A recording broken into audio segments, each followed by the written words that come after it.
Our feelings for you haven't changed, Carol. But after everything that's happened, we just need a little space. Welcome to Decoding TV's coverage of Pluribus Season 1, Episode 5, Got Milk. I'm David Chen, here with Patrick Klepek. In today's episode of the podcast, this is a bonus episode. We're going to just be discussing, reviewing, and recapping the 5th episode of Pluribus. But before we do any of that, I do just want to say it's Thanksgiving week, folks. And we are very grateful for you, our listeners, for agreeing to join us every now and then for our post-show discussions. We really appreciate it. And it's because of our listeners and especially for our paid subscribers at decodingtv.com that Patrick and I get to do this at all. So thank you very much. All that said, Patrick Klepek, we got a lot of stuff to discuss. We're going to discuss our overall thoughts on this episode, got some quick corrections. We're going to review and recap everything that happened. And then we got some feedback from last week's episode of the podcast that we are going to chat about. Overall thoughts, Patrick Klepek, on Season 1, Episode 5 of Pluribus, Got Milk. Really enjoyed the episode. Obviously, based on some stuff we'll get into, I feel like very pivotal in terms of maybe where this season is going, where the show is going. I'm really enjoying the slow, methodical pace of this show. I will not be surprised if the slow, methodical pace of this show, much like Carol's purposely sort of sometimes impenetrable personality, may have some folks wondering, what are we doing here? Where is this going? And Yeah.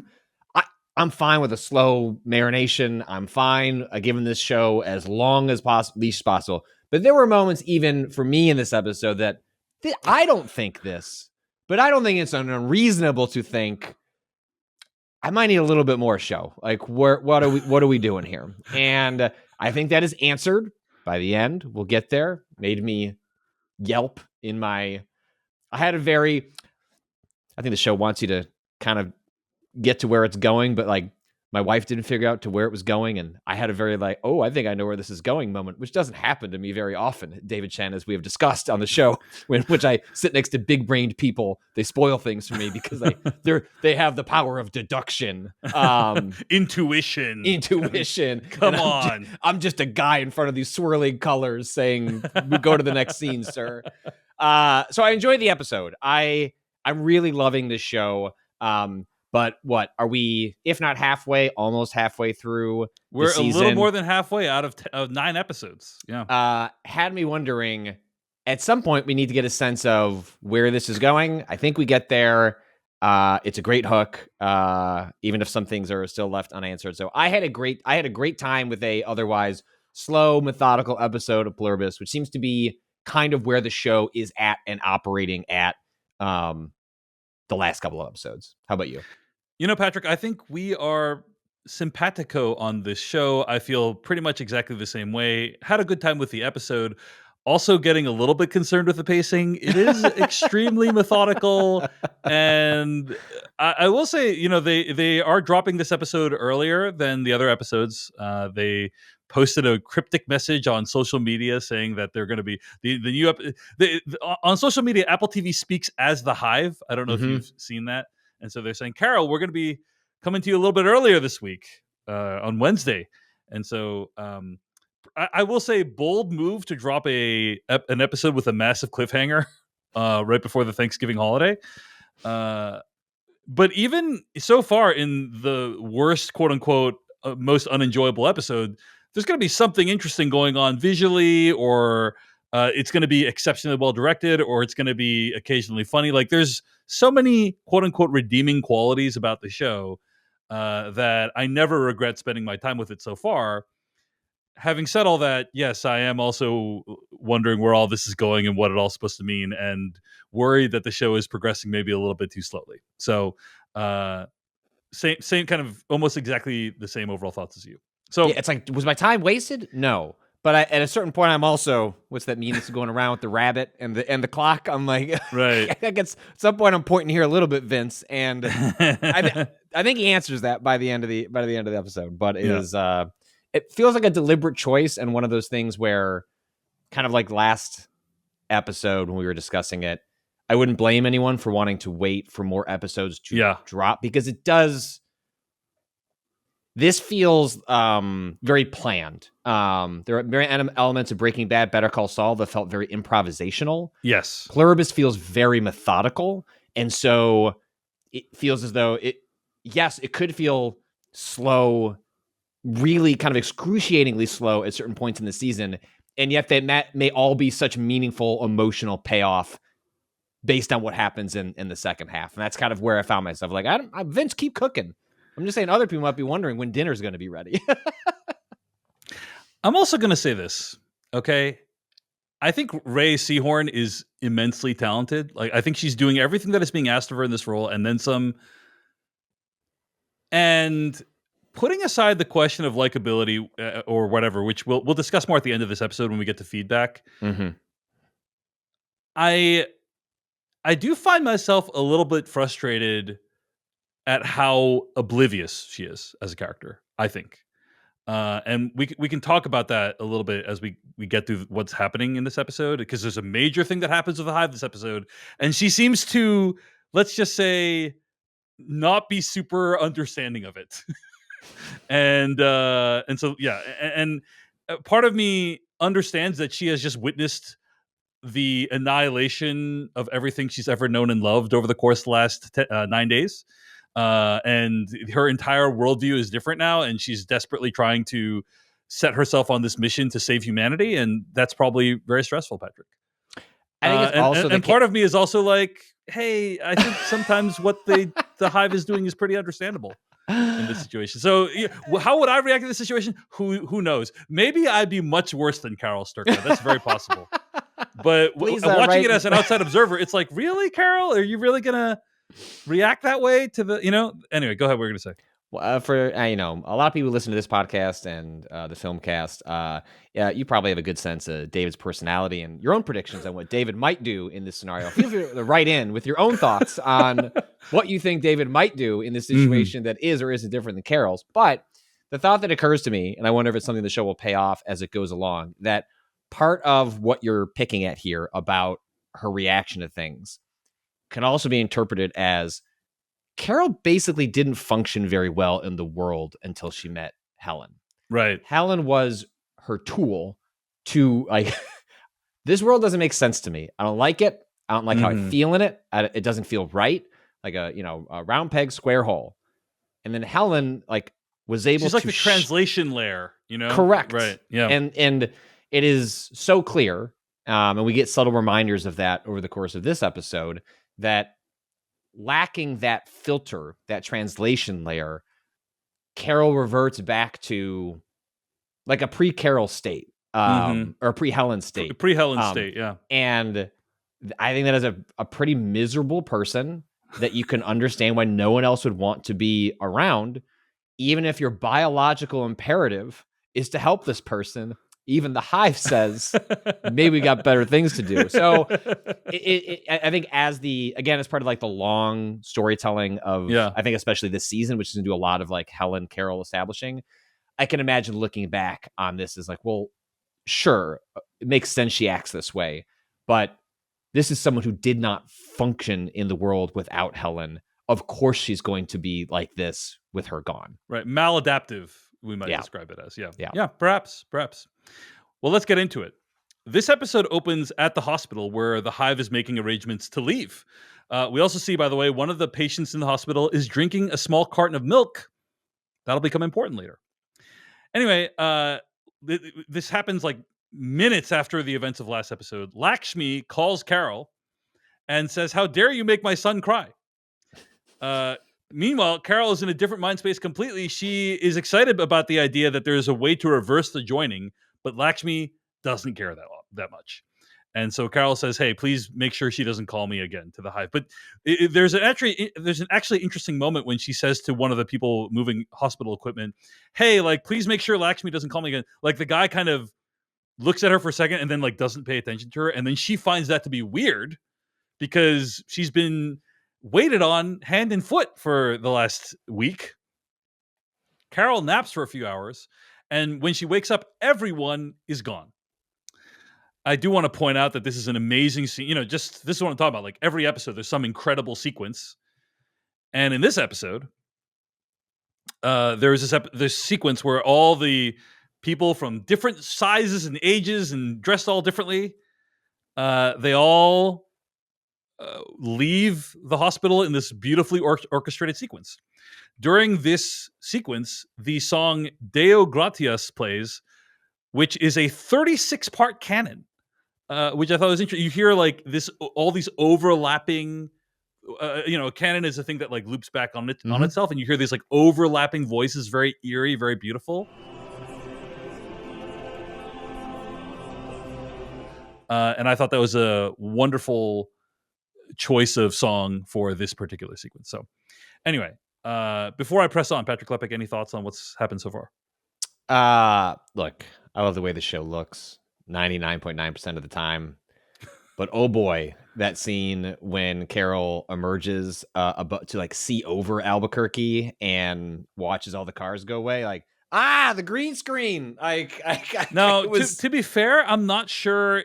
We watched screeners for this one, and I'm not sure if maybe there were not final visual I'd be effects. curious to go back and check because it looked a little rough. I would agree. It looked a little. The copy we had looked a little rough, but otherwise, all the stuff that was done practically looked great.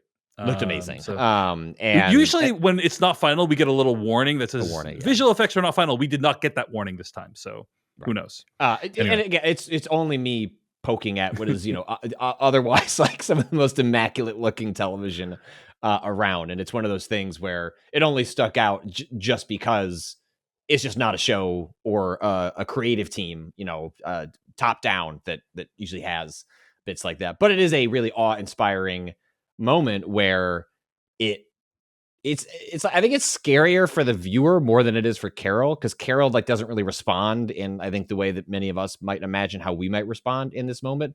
But the idea that as creepy as the joining is, it is at least people around, or the illusion of people, and then the notion that they can all just vanish is terrifying. Agreed. So, she picks up the phone and makes a call, and there's a phone message explaining to her that they'll give her anything that she wants, but they just need some space and to leave what she wants at the end of the tone after the message. Couple things. I mean, there's many funny things about this episode. One of the funny things is the consistent running bit about the fact that the phone message is extremely long, and she needs to listen to the entire phone message every single time she wants to leave a request, which I thought is very funny.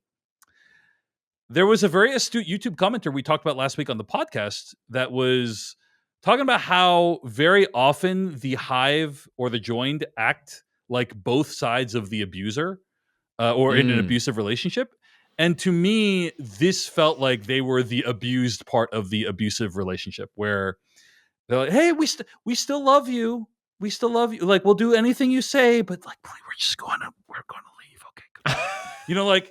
Okay. Please don't kill us. Please don't kill people. Like, but we love you. We'll do anything you say. Okay, we're going to leave now. And honestly, Patrick, my sympathy, and maybe this is something we should start doing. Patrick is doing like not a power ranking, but a sympathy meter. Like which side are you more sympathetic to this week, the Hive? Yeah, or like Carol? It's like a win and loss. Like this week, Pluribus. Yeah. Like, who do you think was more sympathetic, Carol or the Hive? And I'm gonna say that's a question. Maybe we'll save that for the end every week. But like for this week, I would say Carol did put some points on the board.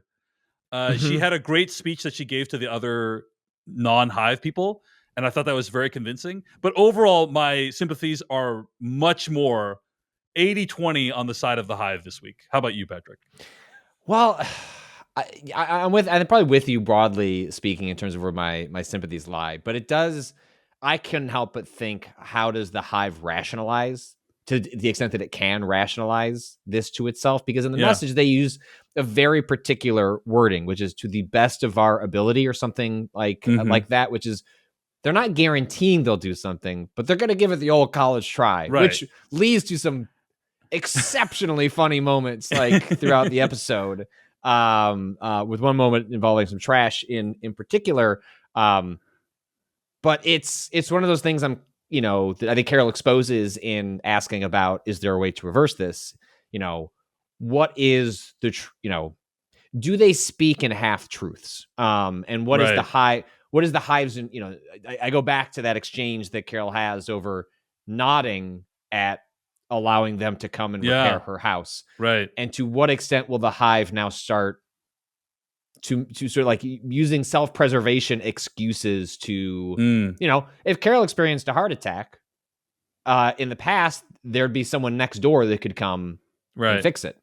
The setup we get in this episode is, well, someone would have to, assuming they send someone, someone would have to drive over and in the intervening time. Helicopter in, probably. Right. Yeah. And Carol could die in the meantime. And that's a different relationship. And it's a choice, right? It's a choice. And the introduction of choice to this new version of humanity, however, you want to describe it, is interesting to me. Well, I think it has a biological imperative for self-preservation. I think is one thing that's clear. And but they'd also give her a nuke. Right, but they don't know that she's going to use that, right? Like there's no guarantee that she's going to use that. And as they said, Patrick, they're going to explain the pluses and minuses to her. So I think pluses, I have a nuke. Minuses, well, you don't. Well, but also if she gets mad, then if she gets unhappy, then they can kill, she can kill more of them. Yeah. And it does remind me of that Twilight Zone episode, that one with the boy that controlled the whole town. And like, if people got out of line, he could like mess you up. And Vince Gilligan has cited Twilight Zone as one of the inspirations for the show. But anyway, to me, it all made sense.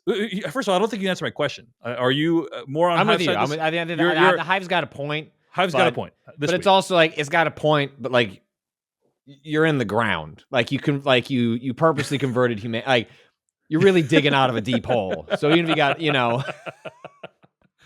Patrick, they're throwing a life preserver at somebody who's drowning. That's all it was. It's like, anyway. Well, you killed my wife, but like, I guess you have a good point on that argument. So it's like, this is so interesting. Okay, well, let's talk. We'll have more to say about this later on in the podcast. But anyway, for me, it's like, they clearly just don't want any more of themselves to die, and so they're like clearly spending all this time near Carol and trying to give her what she wants personally is not only not working that well, but also exposing them to significant danger. So they're just kind of changing up the tactics, in my opinion. Anyway, Carol goes home and makes a video recording to her 12 fellow survivors. And she says to them, there is a way to undo the situation, to turn the world back to the way it's supposed to be. And she invites them to join her on her crusade. Then she asks the Hive to translate the tape and disseminate copies of it to all the other people. They send a drone to pick up the tape, which is like, I think her first sign, or one of the first signs, that they're not effing around. Like it's like, we're definitely giving you some space. I think we've all been there, Patrick, or we've been on one side of that or another, where somebody's asked for space, and then you're like, okay, well, can you do this for me? And they'll be like, yes, but they'll do it in some extremely circuitous way. Like, I'm gonna send my friend to go pick up the thing. Like, it's the closest the Hive can get to expressing passive aggressiveness. Absolutely, is what occurred here. Absolutely. So anyway, while Carol is trying to sleep, coyotes come into her backyard and start going through her trash. Carol requests all the lights in the city go back on so that animals won't be attracted to her house specifically. It's actually a very cool sequence when all the lights come back on. Love that. The next morning, Carol asks for her trash to get picked up, and they send a drone again to pick up the trash, but it doesn't go very well.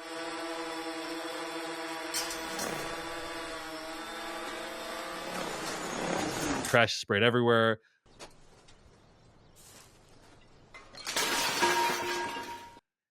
Hilarious scene, like just super funny, physical comedy, just like watching it's so mundane, right? Like that's what makes it so, and it's all the comedic beats leading up to it, which is on the phone call, them saying like, please place them 2 feet apart, like under 17 pounds. And there's a moment where Carol goes to grab the bag and she lifts it and is like, I don't know, is that 17 pounds? Kind of like when you go to the airport, it's like you're going to pay more if it's over 50 pounds or whatever. Like, I mean, I could measure this, but like, is that 50 pounds? It's going to be fine. I don't think so. It'll be fine. And she does the same sort of thing we all do. And when it gets out there, watching watching that little hand try and grasp it and then get caught around the telephone pole that's the sort of, I mean, Gilligan did and his team did stuff like this all the time. It's a different form of comedy, like with a kind of comedy they mine out of procedure and a really dry sense of humor. Yes, extremely dry, and also basically imbuing the drone with a personality. Like I got a sense of the drone's personality, from this scene. Like the drone has a personality of like, I'm really trying hard and I'm failing horribly. I really got a sense of it. So it's pretty when great. it whips around, you almost like you could feel bad for imagine it. a sort of sound effect, like meow meow meow meow meow. Yeah, exactly. Yeah. All right. So then what happens? Carol goes into the city to throw out her trash in one of the bins that are there. And then she sees that there's milk in a trash can. And then she goes at other trash cans and she looks and she sees there's milk everywhere. Empty milk cartons.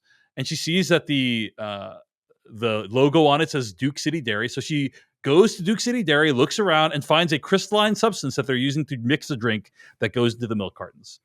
She does some rudimentary testing on the substance and then makes a video again to her other compatriots explaining her findings. Then she deletes the video and then starts over again and then cut to the video is being picked up. It is unclear what she actually said in the retake of the video. Patrick Klepek, any guesses? I mean, this episode Patrick and I have not watched ahead, even though the temptation to do so is extremely high. So we can actually make guesses as to what was in the tape and also what she found in the bag of crystalline whatever. Mm-hmm. So any guesses as to any of this? Any guesses as to what was in the retake, Patrick? Was it just the same thing we saw? I think it was the same thing, and she doesn't want to deal with the editing interface of a camera. So she just got rid of all the ums. Or the kind of the outburst at the end. I think that's like the extent of it. I can't imagine the UI of a camera to lop off 30 seconds is particularly fun. But also right because at the end she says, I don't know if you are getting these, which is a true fact. Like no one knows. She doesn't know. There's no way she has of knowing if they're actually doing what she wants. Which she's not getting a response. And I have to admit, now there is a sense of doubt with the joint, right? Like whether they're doing what she's asking, right? Right, and I thought the setup for that was the garbage not being properly disposed of, and then when they come for the second SD card, and it seems like it's even struggling to get this SD card. Like that drone is struggling, like with whatever, and it goes over this vast swath of desert behind her house, including a bunch of brush that, if anything was to fall back there, it just would not be found. Like you're hitting a golf ball into there. And I was convinced as that scene started to play out, and that drone is not getting enough lift to go high, that, well, they said to the best of their ability, they would try to retrieve this and copy it, subtitle it, and distribute it. Right. But if the drone comes over, picks it up, and it happens to fall out of this flimsy drone's hands, do they have to go back and get it? Or did they try to the best of their ability to do what she asked? And so that's not what happened. I actually take it at face value that probably they are subtitling and distributing this to everybody. Yeah. I think it'd be unlike Vince Gilligan to do something like that, where set up a premise and then like break the rules of the premise. I think that unless it dropped, the moment it didn't drop, then I took, okay, I think they actually are doing this. They just don't want to send a person. And that's the extent of what's happening here. Yeah. I'm going to put a guess out there. I don't think she said the same thing. I think she said something very different. She realized, I think, the futility of what she was attempting to do. And I think she made a different take that was much more simple and to the point. And she's got notes. She's got notes. I'd love to see the notes. I think she edited out a lot of the details and made a plea from an emotional standpoint in the retake. And we may or may not see that retake later on in the show. But regardless, I think we will hear that retake described to us. So we will either see it and hear it described to us, or we will, not see it and hear it described to us, or we will just see it or whatever. Like one of those combinations. Well, I bet our man, I bet our, do we have a name for the other character who's in the... Yes, we do. I want to say something Ovedus, I believe, the Paraguayan self-storage guy. Yeah, well, either way, like I suspect that much like we had an overlap of timeline in which like the phone call that Carol has with him that we are going to get a moment that like we cut back to him, and I think he is going to watch. I think we'll see the updated video, and I think that take is going to be the one that he watches. Even if I get the sense that he would be sympathetic to the angrier version of the one person who's like probably stomping up on the table with Carol would be this guy. Manusos Oviedo. Okay. Manusos Oviedo, the Paraguay self-storage guy. He's the guy we saw at the beginning of the last episode. Gotcha. Overnight, coyotes attempt to dig the grave plot of Helen. After Carol chases them off with a police car, she goes to the hardware store or landscaping store and picks up some tiling to manually protect the grave herself and make a little headstone out of some paints. I actually really like this, I think, because the way that Helen died was in such a fantastical circumstance, and she didn't really have the time to mourn her in a proper way or to really reflect on it. And I think she really got that opportunity a little bit. I also think this is a real stretch, Patrick, what I'm about to say, but I think we've been kind of setting up.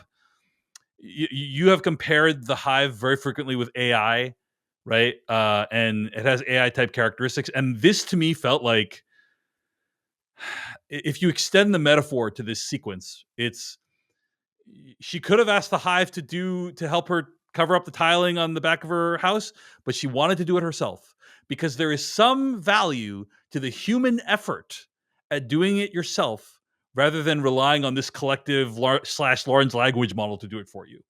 That is part of the process, just as it is part of the process of creating something. People think, "Oh, I'm stuck at a transition. I don't know how to go from location 1 to location 2. Better type it's ChatGPT and ask them what to do." Like reporters and AI boosters bring that up all the time. And as my colleague Jeff Kanata on the Filmcast would say, the struggle is part of the art. Like the struggle of like, I'm banging my head against the wall. I'm thinking about like, that is part of the reason why art is worth making. So the metaphor here, I think, is that there's some value in her getting those tiles, physically lugging them and putting them on the ground herself. If you're extending the metaphor, a little bit further than usual. What do you think, Patrick? Am I stretching too far? No, I think that stands. But even separate from that, she was robbed of ritual. Right? Like when someone dies in our lives, we perform. There's a reason.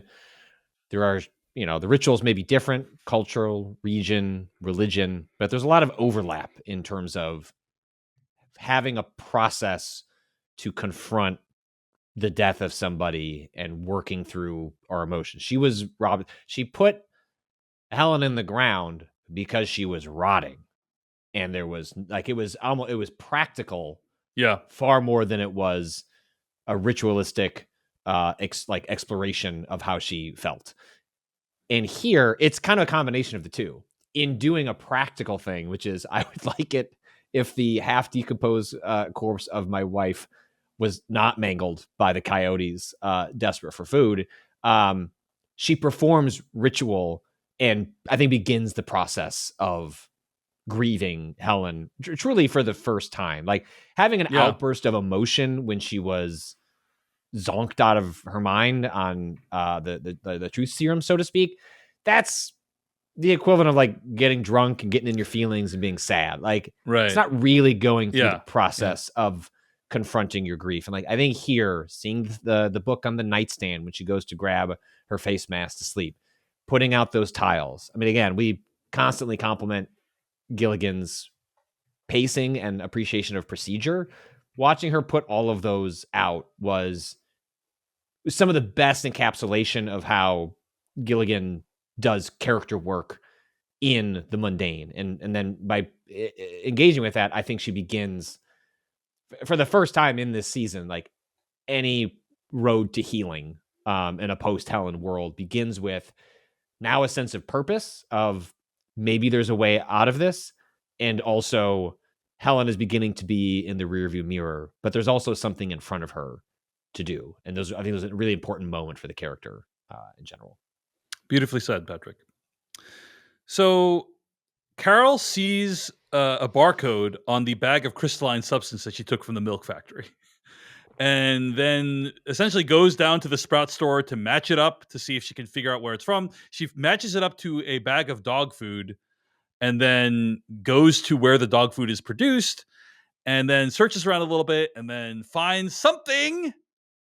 We don't know what.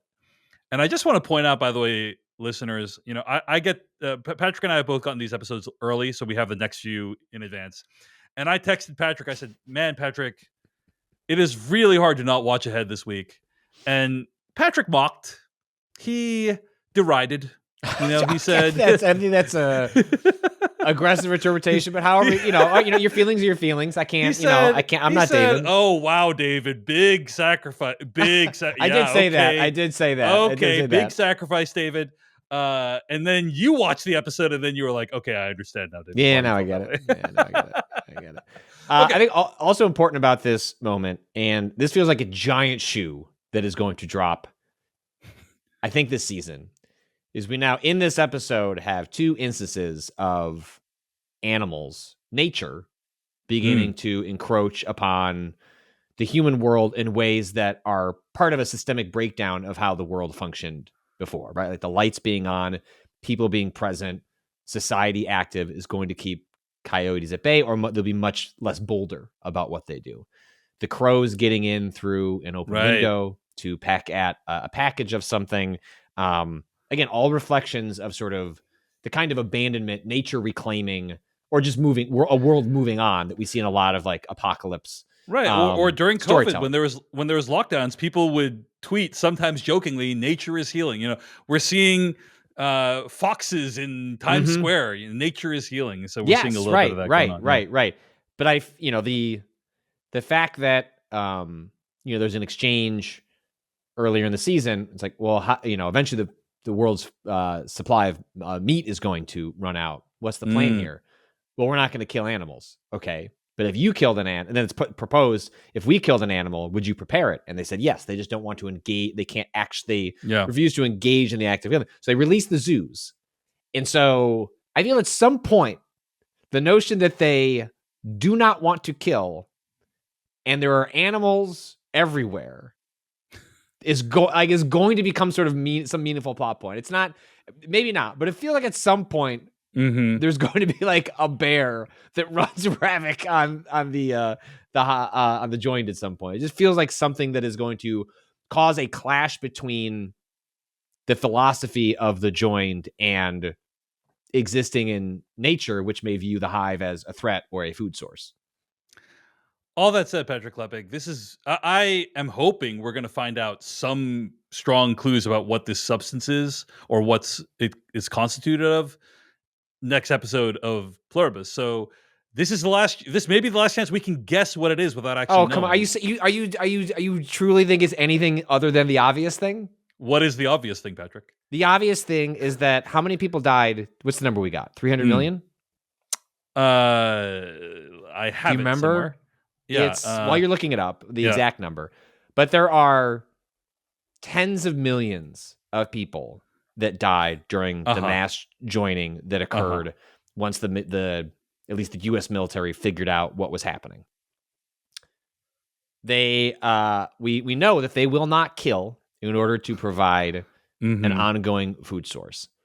It is unlikely to me that you can in the immediate future maintain enough protein to sustain the remnants of humanity unless you were to put all of the bodies in cold storage and begin to turning them into a juice that you could drink, and then you would put them in milk cartridges. And so I think the joined are being sustained in classic sci-fi horror movie fashion on the ground up bits of the death of humanity to sustain what is left.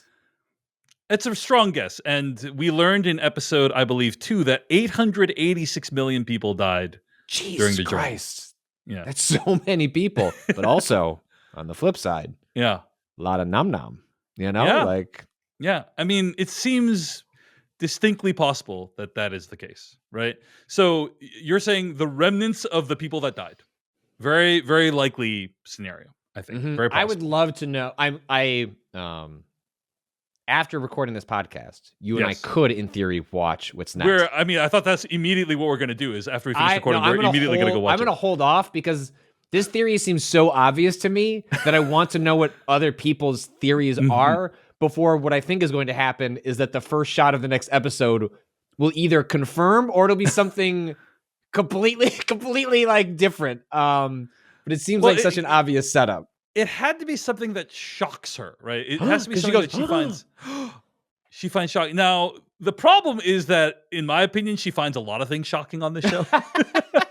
Carol is, perhaps unreliable, in my opinion. But I could see it being remnants of people. I think that's a strong scenario. I could also see it being somehow animal related. Like what you were saying, like that it's somehow related with the fact, like, why did they let all the animals loose? Like, they wanted the animals to lay eggs. They can't would they be able to eat eggs of animals? I don't think so. Probably not. Anyway, I don't know. Part of me thinks it might be something. I'm just trying to think of like what would shock her, right? Animals and people. Those are like the two things, right? Well, and Gilligan is such, like, he comes from sci-fi horror background, right? Obviously with the X-Files. Has mentioned things like the Twilight Zone being very horror-like scenes in this episode too. Yeah, right? Yeah. There are multiple moments where a jump scare could occur, but it doesn't, which is my favorite thing to do, is to set up it's way more effective to not have the jump scare often than it is to have the jump scare. So it's really good, effective filmmaking there.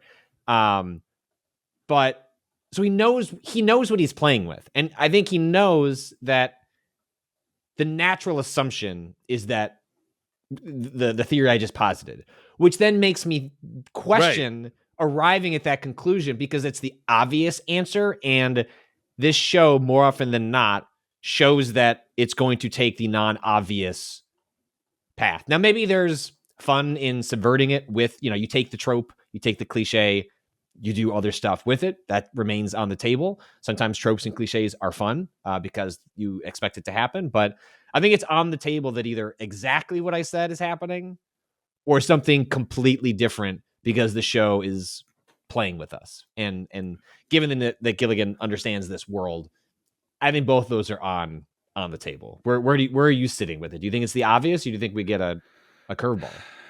Yeah, I don't know, man. I think you're right that it's in general, Gilligan is too smart to do the obvious path. I'm going to put this out there too. Perhaps it is something that Carol has some kind of personal connection to. Like her dead mom or something like that. Something like that, where it's like, oh wow, it's something that is specifically that is relevant to her. A bunch of pulped up copies of the Waikaro novels. Like something that like would make Carol react specifically that way. I don't know. All right, so those are the guesses. Very obvious and also wild guesses. I'd love to know the other people's theories. Like, write in with your own theories, and comment. Even though we'll all collectively know, it will still be fun to talk about. Yes, what is on the reverse shot of that, which is why it's such a fun. The holdback is great. 100%, assuming we do find out, which we don't know. Yeah. But feel free to email us your theories at decodingtv@gmail.com or comment at youtube.com/decodingtv. And if anyone gets it right or has any funny theories, we'll read them on the air next week on the podcast. Okay. Before we close off conversation about the episode, Patrick Klepek, any other thoughts? I think, to me, Carol acted very not understanding of the fact that the Hive did what it did this episode. And she acted, the word I would use is pissy, is how I'd use to describe it. And that kind of, I'll just say it kind of annoyed me, because in my opinion, what the Hive did was very understandable, given that she has already killed many of them, millions of them. They have tried to establish boundaries with her, and she has said no. She's not going to respect those boundaries on multiple occasions. She has not really shown gratitude for anything they've done for her. So, to me, that's why the Hive gets more credit this week. That said, I thought there is the whole killing 800 million people in an oopsie. I thought Carol made a great case in the videotape that I think is that the one that she deleted, or she does two of them, right? She does two videos. There's the first video Actually, I think it was the first video that got sent. The first video is we should work together. I have a working theory that we can undo this. Please reach out. I'm available anytime. And then the second video is her discovery of the substance. And that's when she deletes the second one she deletes and then redoes. In the first video, she makes a great point, which is some of you think that this joining thing is actually really good. I hope you enjoy that thought because it may be the last opinion you ever have. It's a great point. And it's a great point. Who knows? Maybe in that last fleeting moment, you might just realize you treasured your individuality. It's a great point. And potentially quite convincing to at least some of the other non-joined people. So, but the Hive has the upper hand this week. We'll see what in the power rankings this week. We'll see where the sympathies lie next week when we find out what the hell substance they're drinking. It could be dead people, and then we're like, okay, this week Carol gets the gold prize. So, any other thoughts on the episode before we get to feedback, Patrick Klepek? It feels. I'm very interested to see what the pacing feels like. It feels like the gears are now starting to get moved up. I think if this revelation isn't just a bit and that there's really something upsetting happening behind the scenes, I expect any sort of concerns over the pace of the show is about to change as we enter into the back half. And part of what made Breaking Bad, Better Call Saul at their best was like you'd often know what the end point was several episodes before. And then once that was there, the methodical buildup to like the procedural buildup to get to that moment created so much tension along the way. I suspect perhaps by the end of next episode, we will have clarity on what is the end goal. Like what are we working towards the end of this season? And then it's going to be Carol getting the interlocking pieces in place to at least attempt to achieve it. And, I have far less confidence. She is a far less reliable character to accomplish that than even the earliest days of, our characters in Breaking Bad and Better Call Saul. Well, to be fair, I mean, she's much more of like just a random person, than those characters were in those situations, right? So each of those characters in these different shows had some form of like hypercontinence. Superpower. Yes, basically. yes. Yeah, each of them had like a superpower. Yeah. And Carol's superpower is she's not one of the joined right now. So anyway, which again is kind of like what makes the character so fun is I don't think she's ever going to get something like that, and it is truly average Carol. Right. Could you save the world? Like I don't know that she's going to, but I'm very excited to watch her try. Indeed. All right, let's talk about some feedback and reactions we got to our podcast last week and some theories and some new ideas to introduce. So first of all, Michael P. I2C wrote into youtube.com/@decodingtv where he says, quick correction. In episode 2, while digging the grave, Carol did not drink the water that Zosia handed her. She opened the bottle and dumped the water on the ground.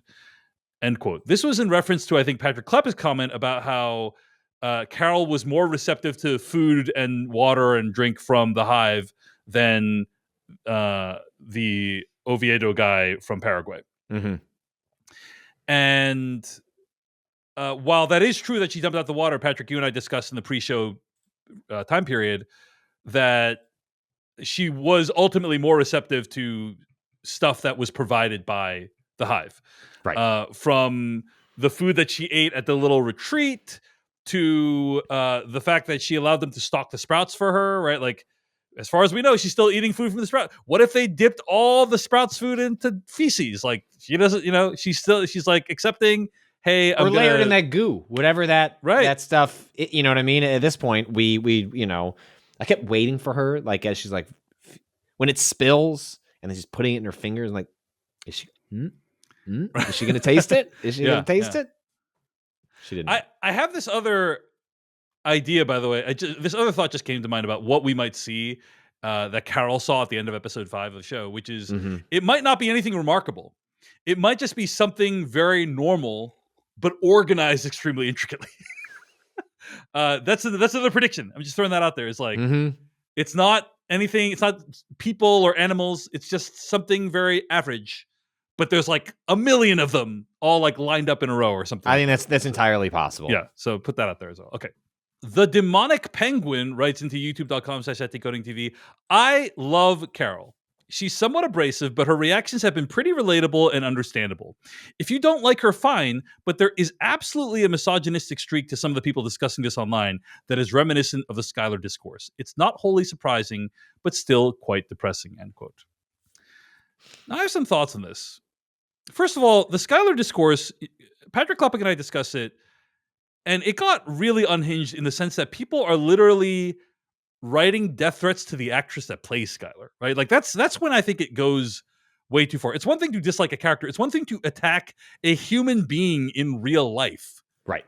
That is not the character, and that is when the discourse goes too far, in my opinion. But is it okay to dislike Carol and not be a misogynist? I read, I go on threads with some regularity, and I would say about 80 to 90% of the time, I'm served up with just completely useless content that I have no purpose, like no reason to engage in. But every now and then, I get some real gems. And today, I was logged onto threads, and I saw a couple of comments from some users that I thought were pretty interesting. Seasonal Beast on threads writes on the topic of Pluribus. My first reaction to Carol's reaction was how individual. This is a reply to a user called the Hadnot. My first reaction to Carol's reaction was how individualistic in the style of American she was. It never even occurred to her that becoming enmeshed with the collective might be a good thing. But then later we learn she was victim to conversion therapy, and that's a form of oppressive collectivity. I also think it's pretty white/American to presume that the other 11 would want to participate in something to restore the status quo, which was relatively safe and beneficial for her, but not so much for others. To which user the Hadnot responds, nailed it. I definitely felt for Carol in learning that about her, despite her other polarizing decisions. I think the whole thing about returning to the status quo also angered me, because it brought me back to when people were eager to do the same thing during a raging pandemic. It was riddled with the same insidious aspects of perpetuating white supremacy, and that's when I knew we, collectively, might not ever be free from this cruel game, end quote. So, I think those are interesting comments. Is there a strain of misogyny that's running through a lot of the Carol criticism? Absolutely, yes. If you don't like Carol, are you necessarily misogynist? In my opinion, no. I think that there are very legitimate reasons to not like Carol, and that Carol, in many ways, so far in the show, in the text of the show, represents not only womanhood, but a kind of white womanhood or white American womanhood that many people might find off-putting for extremely understandable reasons.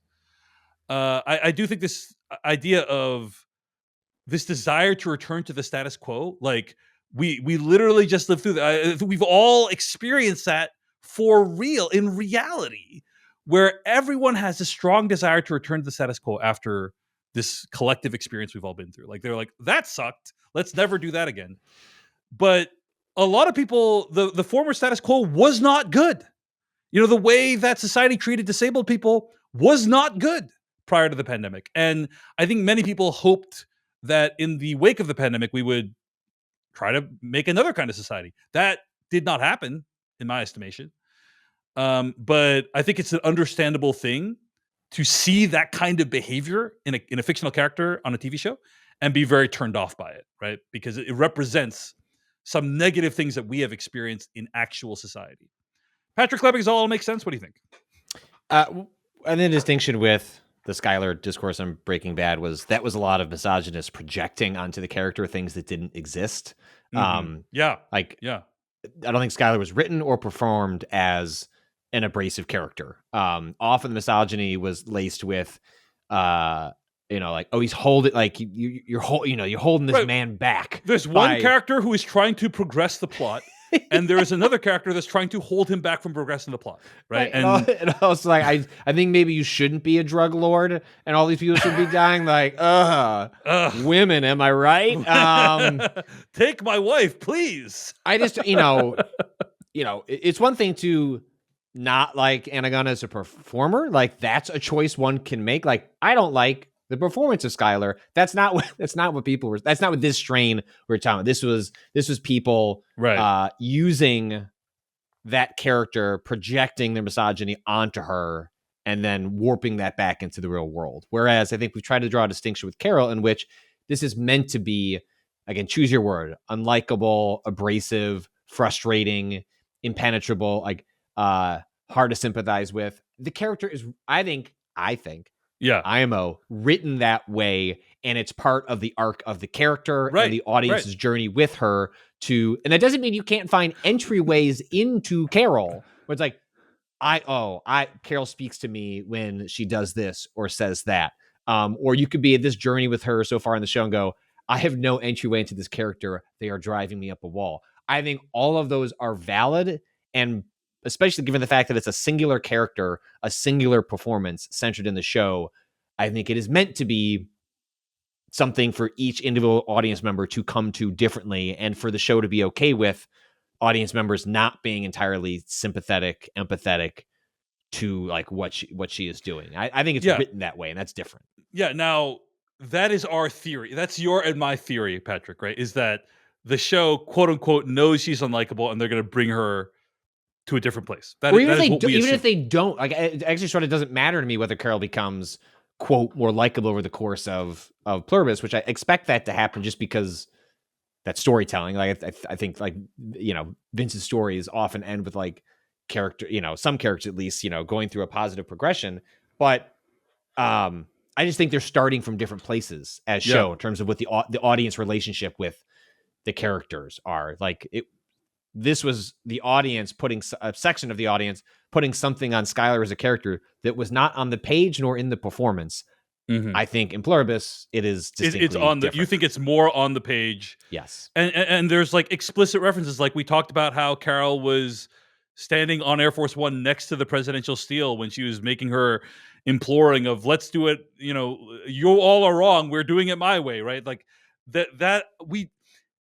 I would be shocked if that was an accident. Now, maybe it is. Maybe, like, we've seen filmmakers sometimes play with imagery that they don't know what they're doing with. I just don't think that's the case here. Nah, this man put a camera inside of a vending machine so that he could achieve a certain shot. Like, it's just not that kind of show. I think that they know what they're doing, right? I think that's our guess. That's our guess. So, but I guess I just wanted to bring in that point of view that, like, I think that's just such a good way of putting it, of like, the collectivist versus the individualistic, right? That it's extremely an American perspective of like the individualistic is like the most important, right? Whereas in other societies, it's the opposite. Watch Zhang Yimou's Hero, starring Jet Li. You seen that movie?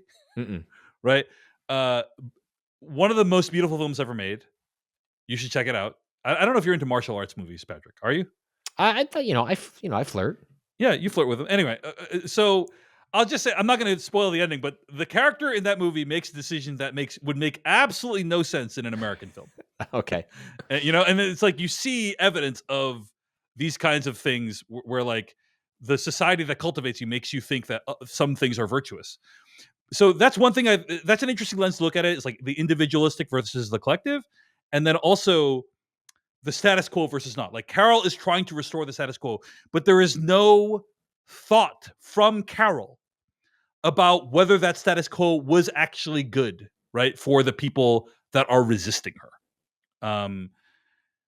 And maybe you think, oh, well, inherently it's good because it's the way it should be, right? But like, maybe it's not, right? Like, is there any space to contemplate that maybe it's not?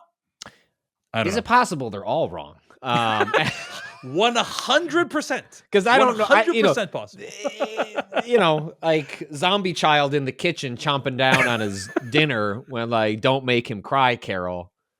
Maybe you should have a warm glass of shut the fuck up too. Like, status quo is really nice. You have a puppet family and like everything you ever wanted. Like, ooh, interesting status quo that you don't want to get rid of. Right. Fascinating. in the Am I the Asshole subreddit, this is an everyone sucks here kind of situation. Well, And I have to admit, I find them all kind of unsympathetic. Like Carol, I'm not like watching Lakshmi and thinking, oh man, Lakshmi is awesome. She's the best. Like she also kind of sucks. In many I think ways, right? they have like sort of understandable reasons for why one would. Right. And I'll be curious if where the show goes. I guess I'd be surprised if the show didn't explore the questions you're talking about, which, like, let's say season 2, right? Like at some point over the next like 2 seasons, I think it is more likely than not there is a way for them to, if not reverse it for everybody, that there are ways to sort of pocket reverse groups of people. And I think that is when there are going to be conversations about, well, that, like, let's say, for example, it's not a switch. It's not like we put something in the water and maybe you can temporarily or it's pockets, right? Like you have to deliver something to a person, and then like intravenously or a pill or whatever, right? What if you could put it in the water and like or in the milk, and then but that's not for everybody. It's just for the people who physically ingest it. You are then faced with the very real possibility of reshaping society in your own image. Like, what society do you unlock? What parts of society do you unlock? And I expect the grand arc of the show, I think, is going to be like the ability to undo this. But what does it mean to undo it? And what are the consequences of who it is undone for? And I expect those sticky questions to be really at the heart of, I think, these concerns that people have. I expect this show to explore it as part of its end game. I hope so. Because that sounds very exciting, what you just said. I think it's going to take a while to get there based on the pacing of this specific episode. We'll find out. I still keep waiting to find out. And it's part of, like, as you try and wrap your head around the scope of the show, is, again, all we know is that they ordered 2 seasons. They haven't said it's a, quote, miniseries, right? Like, is this two seasons, one and done? Well, then that changes what I think the scope of what it wants to could accomplish at, let's say it's 2 seasons. We're 1/4 done with the show. Don't think we're going to get into as big of questions as I was thinking about across 2 seasons. Feels like it might end up being a little more personal and localized. If it's 3 seasons, if it's 4 seasons, well, like, at some point you got to start expanding the scope of what's going on. So I'd be shocked if you didn't, on some level, not talk about this stuff. Even if it only dealt with Albuquerque. If only you're talking about is turning Albuquerque, Albuquerque unjoined again. Like, if they're going to explore that, even on a hyper local level, you'd be asking many of the same ethical questions of what parts of society are you flipping on, in what order, and what becomes the hierarchy of values that is in that new society.